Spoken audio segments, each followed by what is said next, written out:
Vous écoutez la leçon biblique de l'Église de la Science chrétienne indépendante de Plainfield, située à Plainfield, New Jersey, États-Unis d'Amérique. Leçon du dimanche 5 juillet 2026. Sujet: Dieu. Texte d'or, psaume. La bonté de Dieu subsiste toujours. Lecture alternée, psaume. Les cieux racontent la gloire de Dieu, et l'étendue manifeste l'œuvre de ses mains. Le jour en instruit un autre jour, la nuit en donne connaissance à une autre nuit. Ce n'est pas un langage, ce ne sont pas des paroles dont le son ne soit point entendu. La loi de l'Éternel est parfaite, elle restaure l'âme. Le témoignage de l'Éternel est véritable, il rend sage l'ignorant. Les ordonnances de l'Éternel sont droites, elles réjouissent le cœur. Les commandements de l'Éternel sont purs, ils éclairent les yeux. Nous nous réjouirons de ton salut, nous lèverons l'étendard au nom de notre Dieu. Je sais déjà que l'Éternel sauve son oint, il l'exaucera des cieux, de sa sainte demeure, par le secours puissant de sa droite. Ceux-ci s'appuient sur leurs chars, ceux-là sur leurs chevaux. Nous invoquons le nom de l'Éternel, notre Dieu. La Bible. Exaltez l'Éternel, notre Dieu, et prosternez-vous devant son marchepied. Il est saint. Moïse faisait paître le troupeau de Jéthro, son beau-père, sacrificateur de Madian. Et il mena le troupeau derrière le désert, et vint à la montagne de Dieu, à Horeb. L'ange de l'Éternel lui apparut dans une flamme de feu, au milieu d'un buisson. Moïse regarda, et voici le buisson était tout en feu, et le buisson ne se consumait point. Moïse dit: Je veux me détourner pour voir quelle est cette grande vision, et pourquoi le buisson ne se consume point. L'Éternel vit qu'il se détournait pour voir, et Dieu l'appela du milieu du buisson, et dit: Moïse, Moïse. Et il répondit: Me voici. Dieu dit: N'approche pas d'ici, ôte tes souliers de tes pieds, car le lieu sur lequel tu te tiens est une terre sainte. Et il ajouta: Je suis le Dieu de ton père, le Dieu d'Abraham, le Dieu d'Isaac et le Dieu de Jacob. Moïse se cacha le visage, car il craignait de regarder Dieu. L'Éternel dit: J'ai vu la souffrance de mon peuple qui est en Égypte, et j'ai entendu les cris que lui font pousser ses oppresseurs, car je connais ses douleurs. Maintenant, va, je t'enverrai auprès de Pharaon, et tu feras sortir d'Égypte mon peuple, les enfants d'Israël. Moïse dit à Dieu: J'irai donc vers les enfants d'Israël, et je leur dirai: Le Dieu de vos pères m'envoie vers vous. Mais s'ils me demandent quel est son nom, que leur répondrai-je? Dieu dit à Moïse: Je suis celui qui suis. Et il ajouta: C'est ainsi que tu répondras aux enfants d'Israël. Celui qui s'appelle Je suis m'a envoyé vers vous. Moïse répondit et dit: Voici, ils ne me croiront point, et ils n'écouteront point ma voix. Mais ils diront: L'Éternel ne t'est point apparu. L'Éternel lui dit: Qu'y a-t-il dans ta main? Il répondit: Une verge. L'Éternel dit: Jette-la par terre. Il la jeta par terre, et elle devint un serpent. Moïse fuyait devant lui. L'Éternel dit à Moïse: Étends ta main, et saisis-le par la queue. Il étendit la main et le saisit, et le serpent redevint une verge dans sa main. C'est là, dit l'Éternel, ce que tu feras, afin qu'ils croient que l'Éternel, le Dieu de leur père, t'est apparu, le Dieu d'Abraham, le Dieu d'Isaac et le Dieu de Jacob. L'Éternel lui dit encore: Mets ta main dans ton sein. Il mit sa main dans son sein, puis il la retira, et voici, sa main était couverte de lèpre, blanche comme la neige. L'Éternel dit: Remets ta main dans ton sein. Il remit sa main dans son sein, Puis il la retira de son sein et voici, elle était redevenue comme sa chair. S'ils ne te croient pas, dit l'Éternel, et n'écoutent pas la voix du premier signe, ils croiront à la voix du dernier signe. Moïse dit à l'Éternel, Ah Seigneur, je ne suis pas un homme qui ait la parole facile, et ce n'est ni d'hier, ni d'avant-hier, ni même depuis que tu parles à ton serviteur, car j'ai la bouche et la langue embarrassées. L'Éternel lui dit, Qui a fait la bouche de l'homme, et qui rend muet ou sourd, voyant ou aveugle? N'est-ce pas moi, l'Éternel? Va donc, je serai avec ta bouche, et je t'enseignerai ce que tu auras à dire. Or la foi est une ferme assurance des choses qu'on espère, une démonstration de celles qu'on ne voit pas. Pour l'avoir possédée, les anciens ont obtenu un témoignage favorable. C'est par la foi que nous reconnaissons que le monde a été formé par la parole de Dieu, en sorte que ce qu'on voit n'a pas été fait de choses visibles. Or sans la foi, il est impossible de lui être agréable, car il faut que celui qui s'approche de Dieu croit que Dieu existe et qu'il est le rémunérateur de ceux qui le cherchent. C'est par la foi que Moïse, devenu grand, refusa d'être appelé fils de la fille de Pharaon. Aimant mieux être maltraité avec le peuple de Dieu que d'avoir pour un temps la jouissance du péché, regardant l'opprobre de Christ comme une richesse plus grande que les trésors de l'Égypte, car il avait les yeux fixés sur la rémunération. C'est par la foi qu'il quitta l'Égypte, sans être effrayé de la colère du roi, car il se montra ferme, comme voyant celui qui est invisible. Et que dirais-je encore?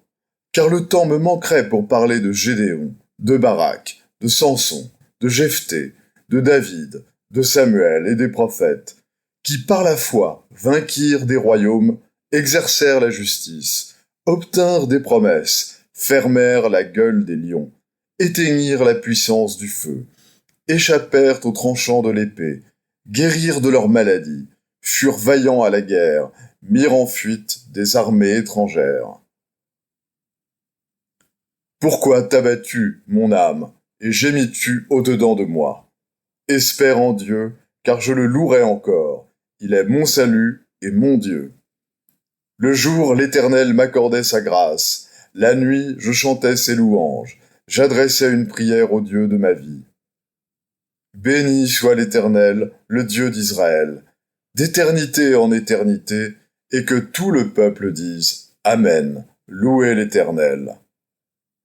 Je vais maintenant lire les passages corrélatifs tirés du livre d'études de la science chrétienne, Science et santé, avec la clé des Écritures de Mary Baker Eddy.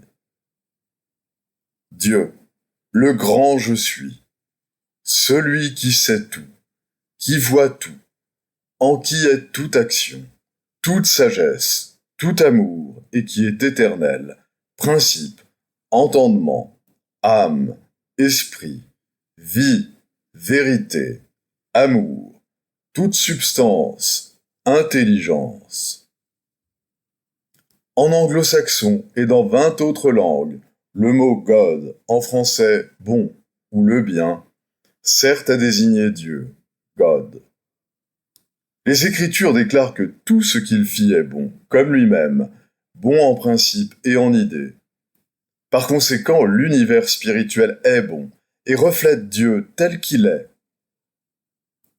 La notion que le mal et le bien sont tous deux réels est une tromperie du sens matériel que la science annihile. Le mal n'est rien, il n'est ni chose, ni entendement, ni pouvoir. Les propositions fondamentales de la métaphysique divine se résument dans les 4 propositions suivantes qui, pour moi, sont évidentes en soi. On s'apercevra que, même inversées, ces propositions s'accordent dans l'énoncé et dans la preuve, ce qui montre de façon mathématique leur relation exacte avec la vérité. De Quincey affirme que les mathématiques n'ont pas une seule base qui ne soit purement métaphysique. Dieu est tout en tout. Dieu est le bien. Le bien est l'entendement. Dieu, l'esprit est en tout, rien n'est matière. La vie, Dieu, le bien omnipotent, ni la mort, le mal, le péché, la maladie. la maladie, le péché, le mal, la mort, ni le bien, le Dieu omnipotent, la vie. Des deux négations de la quatrième proposition, quelle est la vraie? Elles ne sont pas et ne peuvent pas être vraies, toutes les deux. Conformément à l'Écriture, je constate que Dieu est vrai, mais que tout homme mortel est menteur. L'histoire du christianisme fournit des preuves sublimes de l'influence vivifiante et du pouvoir de protection dispensé à l'homme par son Père céleste, l'entendement omnipotent, qui donne à l'homme la foi et la compréhension nécessaires pour se défendre, non seulement contre la tentation, mais encore contre la souffrance physique. Moïse amena un peuple à adorer Dieu en tant qu'esprit, non en tant que matière, et il mit en lumière les sublimes capacités humaines de l'être conférées par l'entendement immortel. Le législateur hébreu, qui n'avait pas la parole facile, désespérait de faire comprendre au peuple ce qui lui serait révélé. Lorsque, sous l'impulsion de la sagesse, Moïse jeta son bâton à terre et qu'il le vit se transformer en un serpent, il s'enfuit devant lui. Mais la sagesse lui commanda de revenir et de saisir le serpent. Alors sa crainte disparut. Cet incident démontre la réalité de la science. Il fut prouvé que la matière n'est qu'une croyance. Le serpent, le mal, au commandement de la sagesse, fut détruit par la compréhension de la science divine, et cette preuve fut un bâton sur lequel il put s'appuyer. L'illusion de Moïse n'eut plus le pouvoir de l'effrayer lorsqu'il découvrit que ce qu'il voyait apparemment n'était en réalité qu'une phase de la croyance mortelle. Il fut démontré scientifiquement que la lèpre était une création de l'entendement mortel et non un état de la matière. Lorsque Moïse mit une première fois sa main dans son sein et l'en retira blanche comme neige, atteinte de la maladie redoutée, et qu'aussitôt il fit reprendre à sa main son état naturel par le même simple procédé, Dieu avait atténué la crainte de Moïse par cette preuve en science divine, et la voix intérieure devint pour lui la voix de Dieu qui dit « S'ils ne te croient pas et n'écoutent pas la voix du premier signe, ils croiront à la voix du dernier signe. » Et il en fut ainsi dans les siècles qui suivirent, quand la science de l'être fut démontrée par Jésus, qui fit voir à ses disciples le pouvoir de l'entendement en changeant l'eau en vin, et leur enseigna à saisir les serpents, sans qu'ils leur fassent de mal, à guérir les malades et à chasser les maux comme preuve de la suprématie de l'entendement. Afin de comprendre davantage, nous devons mettre en pratique ce que nous savons déjà. Nous devons nous rappeler que la vérité est démontrable quand elle est comprise, et que le bien n'est pas compris tant qu'il n'est pas démontré. Si nous sommes fidèles en peu de choses, nous serons établis sur beaucoup. Nous sommes parfois induits à croire que les ténèbres sont aussi réelles que la lumière, mais la science affirme que les ténèbres ne sont qu'un sens mortel d'absence de la lumière, dont l'approche fait perdre aux ténèbres l'apparence de la réalité. De même, le péché et le chagrin, la maladie et la mort sont l'absence hypothétique de la vie Dieu, et s'enfuient comme des fantômes de l'erreur devant la vérité et l'amour. N'acceptez pas plus d'entretenir l'illusion que vous êtes malade, ou que quelque maladie se développe dans l'organisme, que vous n'accepteriez de céder à une tentation de péché sous prétexte que le péché a ses nécessités. Lorsque vous enfreignez quelque prétendue loi, vous dites qu'il y a du danger. C'est cette crainte qui a le danger et qui produit les effets physiques. Nous ne pouvons en réalité souffrir d'avoir enfreint quoi que ce soit, si ce n'est une loi morale ou spirituelle. Les prétendues lois de la croyance mortelle sont détruites par la compréhension que l'âme est immortelle, et que l'entendement mortel ne peut régler les saisons, la durée et le type des maladies dont meurent les mortels. Dieu est le législateur, mais il n'est pas l'auteur de codes barbares. Dans la vie et l'amour infini, il n'y a ni maladie, ni péché, ni mort, et les Écritures déclarent que nous avons la vie, le mouvement et l'être dans le Dieu infini. La vérité n'a pas conscience de l'erreur. L'amour n'a aucune notion de haine. La vie ne s'allie pas avec la mort. La vérité, la vie et l'amour sont une loi d'annihilation contre tout ce qui leur est dissemblable, parce qu'ils n'expriment rien d'autre que Dieu. La maladie, le péché et la mort ne sont pas les fruits de la vie. Ce sont des inharmonies que la vérité détruit. La perfection n'anime pas l'imperfection. Étant donné que Dieu est bon et qu'il est la source de tout être, il ne produit pas la difformité morale ou physique. Donc une telle difformité n'est pas réelle, mais elle est illusion, le mirage de l'erreur. La science divine révèle ces grands faits. Que devrions-nous accepter comme substance? Ce qui se trompe, change et meurt, ce qui est muable et mortel, ou ce qui est infaillible, immuable et immortel? Un des auteurs du Nouveau Testament décrit clairement la foi, qualité de l'entendement, comme la substance des choses qu'on espère. Quand nous parvenons à avoir plus de foi dans la vérité de l'être que dans l'erreur, plus de foi en l'esprit qu'en la matière, plus de foi dans le fait de vivre que dans celui de mourir, plus de foi en Dieu qu'en l'homme, alors aucune supposition matérielle ne peut nous empêcher de guérir les malades et de détruire l'erreur. Le Dieu principe est omniprésent et omnipotent. Dieu est partout et rien en dehors de lui n'est présent ni puissant. Les devoirs quotidiens de Mary Baker Eddy. Prière quotidienne. Il sera du devoir de tout membre de cette Église de prier chaque jour. Que ton règne vienne, que le règne de la vérité, de la vie et de l'amour divin soit établi en moi et élimine de moi tout péché. Et puisse ta parole enrichir les affections de toute l'humanité et la gouverner. Règle pour les mobiles et les actes. Ni l'animosité, ni un attachement purement personnel ne doivent déterminer les mobiles ou les actes des membres de l'Église mère. Dans la science, l'amour divin seul gouverne l'homme, et un scientiste chrétien reflète les douces aménités de l'amour en réprouvant le péché et en manifestant un véritable esprit de fraternité, de charité et de pardon.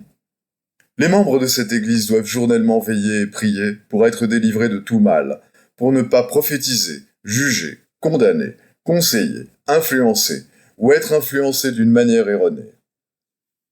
Vigilance face au devoir. Il sera du devoir de chaque membre de cette Église de se défendre journellement contre la suggestion mentale agressive et de ne pas se laisser entraîner à oublier ou à négliger son devoir envers Dieu, envers son leader et envers l'humanité.